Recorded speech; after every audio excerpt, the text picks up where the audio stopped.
मुंबई में फिर पूना और मालेगांव सबसे ज़्यादा मुतासिर है। मालेगांव एक ऐसा शहर है कि यहाँ पर वसाइल बहुत कम है, गुर्बत बहुत ज़्यादा है।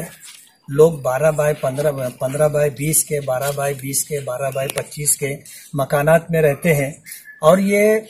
67% लोग झोपड़पट्टियों में रहते हैं, सतह गुर्बत से नीचे रहते हैं। मालेगांव टेक्सटाइल का शहर है और यहाँ पर 80% से ज़्यादा लोग मजदूर हैं।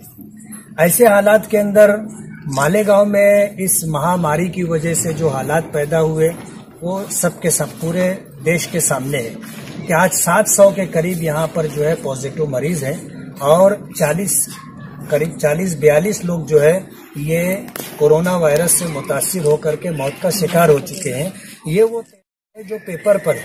वरना मरने वालों की तादाद इससे भी ज्यादा है। ऐसे मौके पर मालेगांव के अंदर जितने भी मुखय्यरीन हैं, जितनी भी तंजीमें हैं, जमातें हैं, चाहे मजहबी कहो या समाजी कहो, ऐसे तमाम लोग जो है रिलीफ का काम कर रहे हैं। लोग ऐसा समझ रहे थे कि एक लॉकडाउन के बाद जो है मामला खत्म हो जाएगा, लेकिन एक के बाद दो के बाद 3, आज तीसरा खत्म हो गया, चौथे का ऐलान आ गया कि ये 31 मई तक रहेगा। लॉकडाउन की वजह से जो डेली वेजेस पे काम करने वाले लोग हैं या पावर लूम मजदूर हैं, पावर लूम बंद होने की वजह से आज पूरा शहर एक बहुत बड़ा तबका भूखमरी का शिकार है। मालेगांव के लोग अल्हम्दुलिल्लाह लोगों को कवर करने की कोशिश कर रहे हैं और इस बात की कोशिश हो रही है कि हमारे पड़ोस में कोई भी भूखा न सोए, इस बात की कोशिश हो रही है और लोग अपनी हैसियत और ताकत से बढ़ करके काम कर रहे हैं। ऐसे हालात के अंदर ऑल इंडिया मजलिस इत्तेहादुल मुस्लिमीन के सदर कहो और खास तौर पर जो है मजलिस के रूह रवां हमारे बैरिस्टर असदुद्दीन ओवैसी साहब, मजलिस के एमएलएज, मजलिस के हमदर्दान, उन लोगों ने मालेगांव पर खास तौर पर तवज्जो दी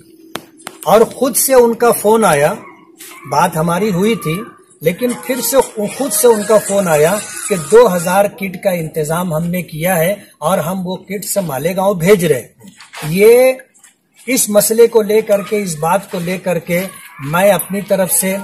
अब्दुल मालिक जो हमारी जमात के सदर हैं मालेगांव के, और इसी तरह शिमाली महाराष्ट्र के सदर डॉक्टर खालिद परवेज हैं, मजलिस के जो भी कारपोरेटर हजरात हैं, मजलिस के जो भी वर्कर कहो, हमदर्दान कहो, मैं सब की तरफ से मजलिस के सदर का और बैरिस्टर असदुद्दीन ओवैसी साहब का और उनके रफका जिन लोगों ने किट का इंतजाम किया है, और माजिद हुसैन कहो, जाफर हुसैन कहो, दीगर एमएलएस कहो, मालेगांव वालों की तरफ से मैं इन लोगों का बहुत शुक्रगुजार हूं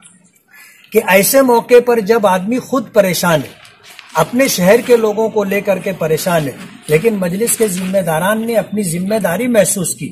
और मालेगांव से जो लगाव है और मालेगांव पर जो उनकी तवज्जो है, इस बात को देख करके एहसास होता है कि वो अपनी बात में सच्चे हैं। आज उन्होंने 2000 किट्स भेजी है, ये बात अपनी जगह बिल्कुल सही है कि 2000 किट्स मालेगांव के लिए ऐसा है जैसे ऊंट के मुंह में जीरा,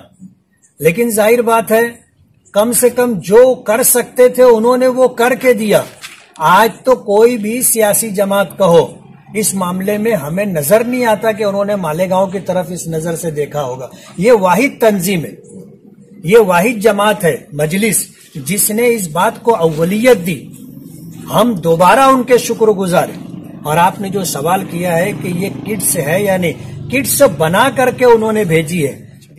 एक ऐसा परिवार जिसमें 5-7 लोग हों, ये उनके लिए हफ्ता भर, और इस महामारी के टाइम में भूखे रहने से बेहतर ये है कि आदमी पेट भर ना खाते हुए आधा पेट खा ले, कम से कम उसकी भूख मर जाए और उसको आधार हो जाए। ऐसे हालात के अंदर ये किट्स उनको 15 दिन के लिए काफी हो सकती है। तकसीम के ताल्लुक से हम लोगों के सामने मसाइल हैं, लेकिन हम लोग अपने बाहमी मशवरे से जो भी हमसे हो सकेगा इसकी तकसीम में साफ शफाफ जो तरीका हो सकेगा उसको बरूए कार लाएंगे। इसी तरीके से आपने काफी तफसील में आपसे बात की है। मैं सिर्फ बहुत ज्यादा ना बोलते हुए मैं हमारे सदर बैरिस्टर असदुद्दीन ओवैसी साहब और उनके साथी लोगों ने, जिन लोगों ने ये